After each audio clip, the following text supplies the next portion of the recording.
Mohan Bhagwat direction లోనే Congress party నడుస్తుందని, గాంధీ భవన్ లో కాంగ్రెస్ వ్యవహారాలు అన్ని నడిపించేది ఆర్ఎస్ఎస్ ఎంఐఎం పార్టీ అధినేత ఎంపీ అసదుద్దీన్ ఓవైసీ విమర్శించారు. మంగళవారం నాడు చిగుళ్లపల్లి గ్రౌండ్ లో ఎంఐఎం ఆధ్వర్యంలో సభ నిర్వహించారు.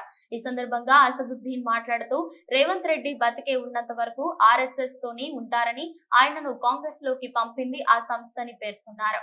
ఆర్ఎస్ఎస్ ఏజెంట్ అయిన రేవంత్ కొడంగల్లో చిత్తుగా ఓడించాలని ఎంఐఎం శ్రేణులకు పిలుపునిచ్చారు. కర్ణాటకలో కాంగ్రెస్ ను గెలిపించిన ప్రజలు ఇప్పుడు పశ్చాత్తాప పడుతున్నారని తెలిపారు. కర్ణాటకలో కాంగ్రెస్ ప్రభుత్వం కొత్త నిబంధన తీసుకువచ్చిందని విమర్శించారు. 9 సంవత్సరాల పరిపాలనలో తెలంగాణలో రాష్ట్రం అన్ని రంగాల్లో కొనసాగుతుందని, షాద్ ముబారక్, కళ్యాణ లక్ష్మి, మైనార్టీలకు రెసిడెన్షియల్ స్కూల్స్, తెలంగాణకు కేసీఆర్ మంచి పేరు తెచ్చుకున్నాడని అన్నారు.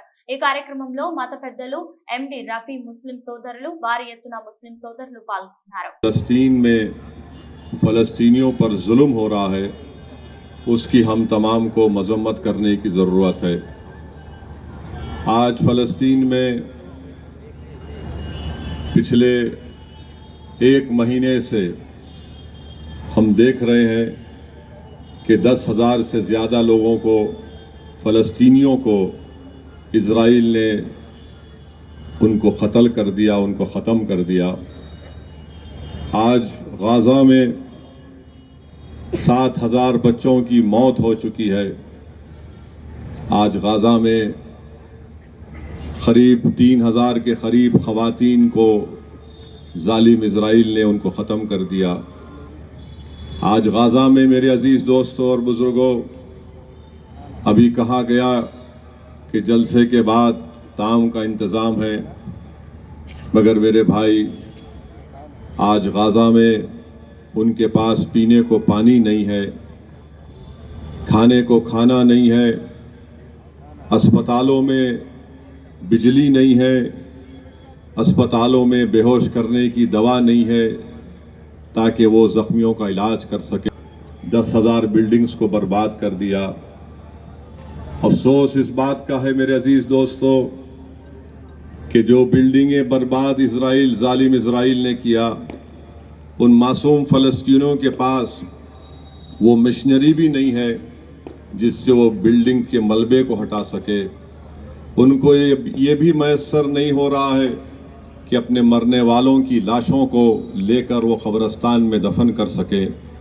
मैंने ऐसे ऐसे नज़ारे दुनिया ने देखे कि एक बाप है, एक बहुत बड़ी बिल्डिंग गिरी हुई है और हाथ में हथौड़ी है, और हथौड़ी से उस बिल्डिंग जिसको इज़राइल ने बमबारी करके गिरा दिया पुकार रहा है। ये तमाम दुनिया देख रही है, ख़ास तौर से मगरबी दुनिया जो बड़ी बड़ी बातें करती है हुकूक़ इंसानी के ताल्लुक़ से, मगर इज़राइल नस्ल कशी कर रहा है फ़लस्तीनियों की।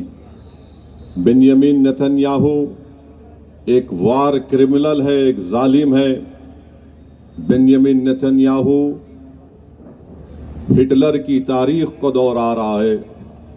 आज दुनिया बैठकर तमाशा, तांडूर में जाकर जो मैं काम देखना चाह रहा था वो नहीं देख पाया मेरी सेहत की ख़राबी की बुनियाद पर। मेरे अज़ीज़ दोस्तों और बुज़ुर्गों, तांडूर में मरूम छत्री पटेल भी थे। बेइंतहा मोहब्बत करने वाले लोग, बहुत बड़े बड़े लोग थे, आज इस दुनिया में नहीं रहे। मगर मैं आपको यकीन दिला रहा हूँ, असदुद्दीन ओवैसी आपकी खिदमत से महरूम तो हो गया, मगर मैं कभी भी आपका काम, आपकी खिदमत को नहीं छोड़ूंगा। मैं तुम्हारे वोट से तो महरूम हो गया, मगर आपका खादिम था, हूँ और रहूँगा। आपके साथ मैं हूँ, मंजलिस आपके साथ है। आप हरगिज़ ये मत समझिए कि सिर्फ रंजीत रेड्डी आपका एमपी है, असदुद्दीन ओवैसी भी आपका एमपी था और रहेगा इंशाअल्लाह। तो ये मेरा और आपका एक करीबी कनेक्शन है मेरे भाई, एक करीबी रिश्ता है। आपने मजलिस पर बहुत बड़ा एहसान किया। आपने मेरे कायद को पहली मर्तबा एमपी बनाया। लोग नहीं जानते कि सालार सिर्फ 5 या 10,000 वोट से पहला इलेक्शन जीते थे, और आप लोगों की बड़ी मेहनत रही। अल्लाह आपको सलामत रखे। मैं ये बात हमेशा कहता हूँ और जब कभी भी आपकी सरजमीन पर आता हूं मैं आपका शुक्रिया अदा करता हूं, क्योंकि हमको ये सिखाया गया कि जो तुम्हारी मदद करता है तुम उसका शुक्रिया अदा करो और कभी भी उनके एहसान को मत भूलो। मैं एहसान फरामोश कभी नहीं था, न कभी रहूंगा। मैं एक गयूर बाप की औलाद हूं, मैं एक बहादुर शेर की औलाद हूं, जिसने जिंदगी में उसूलों पर कॉम्प्रोमाइज नहीं किया, ना हमको सिखाया। तो मेरे अजीज दोस्तों, मैं बताना चाह रहा हूं, हाँ बैठ मालूम रात हो गई, आते ऐसे लोग। कांग्रेस और बीजेपी के लोगों को अब नींद नहीं आएगी 30 नवंबर तक इंशाअल्लाह ताला, बिल्कुल नींद नहीं आएंगी। अब इसके बाद ये लोग ये शुरू कर देंगे, क्या किए थे बताओ क्या किए। मैं उनका जवाब ये देना चाह रहा हूं, विकाराबाद जिले का नाम विकाराबाद अगर है तो मजलिस इत्तेहादुल मुस्लिमीन की नुमाइंदगी की वजह से। इसमें कोई कांग्रेस बीजेपी का रोल नहीं था, कोई नहीं था। अभी आप सुने हमारे भाई ने तकरीर में कहा, मैं खुद सीएम के पास जाकर बैठकर कहा कि आनंदगिरी हिल्स नहीं रख सकते आपको विकाराबाद रखना पड़ेगा। और केसीआर ने कहा, असद भाई फोन उठा के बोले, असद भाई बोले नाम डाल दो, विकाराबाद नाम रखो। फिर उसके बाद सुनिए, अभी सुनो, अभी बहुत बोलना है। दूसरी बात ये पूछेंगे विकाराबाद जिले के लिए क्या किए इन्हों। आज आ गए मेरे भाई, विकाराबाद में जो रेशन कार्ड है वो 2,41,000 है, जिसमें से विकाराबाद ज़िले में जिसमें से 23,000 के करीब मुस्लिम अक़लियत के रेशन कार्ड है इनको। उसके बाद बोलेंगे दूसरा क्या किए तुम, आसरा पेंशन।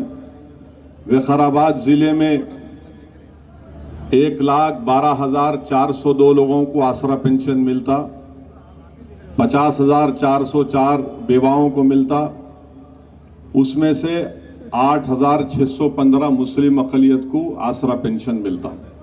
ये रिकॉर्ड है। और फिर आप बोलेंगे कितना पेंशन आप हर महीना मिलता मुस्लिम अक़लियत को, तो 2 करोड़ सालाना पेंशनों में मिलता, आसरा से हट के भी। विडो पेंशन है, डिसेबिलिटी पेंशन है।